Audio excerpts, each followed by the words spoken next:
दुसऱ्या सापाला त्यानं उलटी करून बाहेर काढलं, लक्षात घ्या आत्ताच खाल्ला होता. अशा प्रकारे नाग घोणस सापांना खातो, नाग नागाला खातो, धामणला खातो. लक्षात घ्या आम्ही नागाला देवाचं सहन दिलंय, पण कुत्र्या मांजरांना सुद्धा तो शिकार बनवतो, ते निसर्गात बसतं. लक्षात घ्या आम्ही त्यांना वाचवण्याचा प्रयत्न करतो आणि अजूनही थोडासा तो जिवंत असण्याची पण शक्यता आहे. आणि हा साधारण 2 वर्ष वयाचा घोणस. लक्षात घ्या तो आता नुकताच खाला होता, कारण यांच्या समोर त्याला पकडला होता आणि अलगद तो भक्ष बनतोय. आश्चर्याची गोष्ट म्हणजे त्याला घोणस प्रतिकार करताना कधी दिसला नाही. आणि अशा प्रकारे आपल्या आजूबाजूला घटना घडतात, त्या निसर्गात बसतात. लक्षात घ्या आम्ही मात्र सगळ्यांना जगवण्याचा प्रयत्न करतो आणि असे ते साप असू शकतात.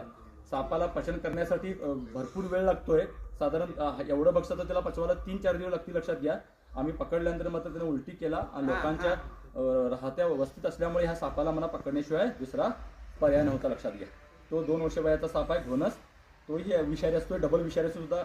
मात्र बाईट त्याने त्याचाही बाईट ह्याला लागू शकतो, पण स्वजातीला जेव्हा ते बाईट करतात तेव्हा त्यांचं विष एकामेकाला चढत नाही किंवा लागत नाही असं म्हणू शकतो. आणि आता तो हे खाल्लेलं आपण प्रेशर आल्यामुळे तो उलटी केला. धन्यवाद.